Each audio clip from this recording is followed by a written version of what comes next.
왕의 그림자 광해군 일부. 버려진 왕자, 나라를 등에 진 남자. 그날 궁궐은 지옥이 됐다. 1592년 4월 부산 앞바다에 배가 나타났다.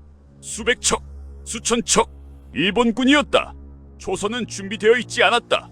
아니, 전혀 준비되어 있지 않았다. 성이 하루 만에 무너졌다. 군대가 흩어졌다. 백성들이 도망쳤다. 그리고 한양으로 그 소식이 전해졌다. 궁궐은 혼란에 빠졌다. 선조, 조선의 왕, 그는 결정을 내렸다. 떠난다. 왕이 한양을 버리기로 했다. 신하들이 말렸다. 백성들이 울었다.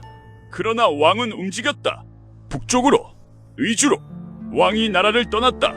그 소식이 퍼지자 한양 백성들은 궁궐에 불을 질렀다. 분노였다. 배신감이었다. 나라가 위기에 처했을 때 왕이 가장 먼저 도망쳤다. 백성들은 그 분노를 궁궐로 쏟아냈다. 불길이 치솟았다. 경복궁이 타올랐다. 창덕궁이 불탔다. 조선의 궁궐이 스스로 무너지고 있었다. 일본군의 칼이 아니었다. 조선 백성의 분노가 궁궐을 태웠다. 그것이 선조가 선택한 결말이었다. 그러나 그 혼란 속에서 한 사람이 다른 방향으로 움직였다. 왕세자 광해군, 1575년생, 당시 17살이었다. 전쟁이 터진 직후 선조는 급히 광해군을 세자로 책봉했다. 세자는 분조를 이끌어라. 분조, 나라가 둘로 나뉘는 것이었다. 왕은 북쪽으로 도망치고 세자는 전쟁터를 누비며 조선을 지탱하는 역할을 맡았다. 17소년에게 그 짐이 지워졌다. 광해군은 움직였다.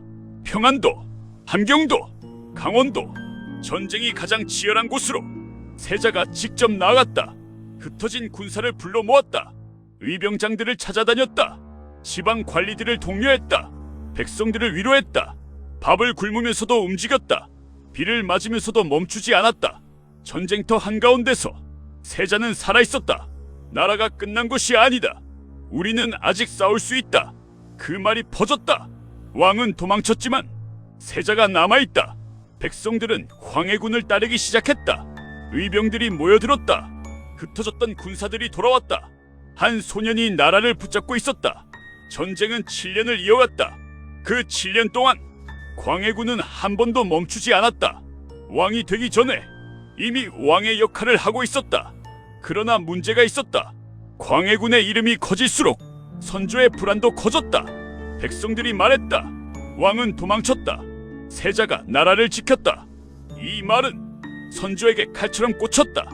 왕으로서 가장 지옥적인 말이었다. 선조는 광해군을 멀리하기 시작했다. 칭찬보다 견제가 많아졌다. 총애보다 감시가 늘어났다. 아버지가 아들을 두려워하기 시작한 것이다. 그리고 더 큰 문제가 있었다.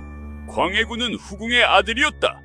어머니는 공빈 김씨, 왕비가 아닌 후궁의 소생. 조선의 법도에서 서자는 왕위에 오르기 어려웠다. 광해군이 세자가 될 수 있었던 것은 전쟁 중에 급한 사정 때문이었다. 그리고 명나라가 그 사실을 알았다. 명나라는 거부했다. 서자를 세자로 인정할 수 없다. 한 번 거부했다. 두 번 거부했다. 여러 차례 거부했다.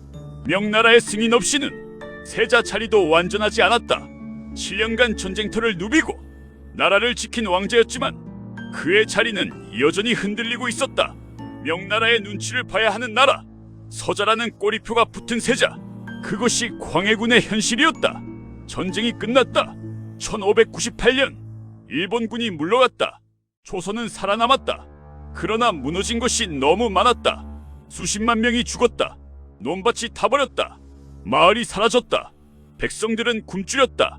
전쟁이 끝났지만 전쟁보다 더 긴 고통이 기다리고 있었다. 나라를 다시 세워야 했다. 그리고 궁궐 안에서는 또 다른 전쟁이 시작되었다. 왕위 계승 문제였다.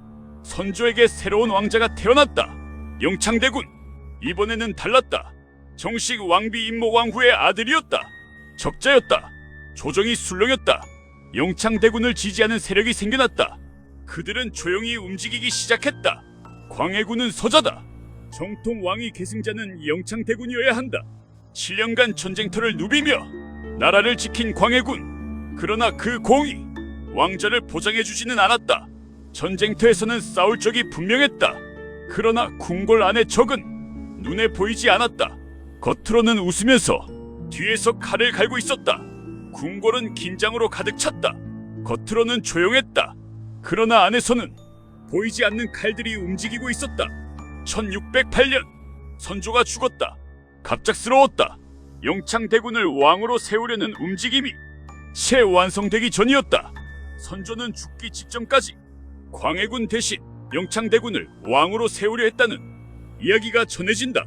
그러나 선조가 눈을 감았다. 광해군이 왕위에 올랐다. 조선의 15대 왕 광해군 왕이 되었다. 그러나 기쁜 왕위가 아니었다.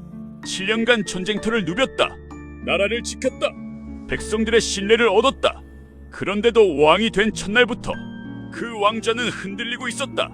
반대 세력은 사라지지 않았다. 영창대군은 살아있었다. 임목대비는 궁궐 안에 있었다. 그들을 지지하는 신하들이 남아있었다. 왕이 된 순간부터 광해군은 또 다른 전쟁을 시작해야 했다. 이번에는 외부의 적이 아니었다.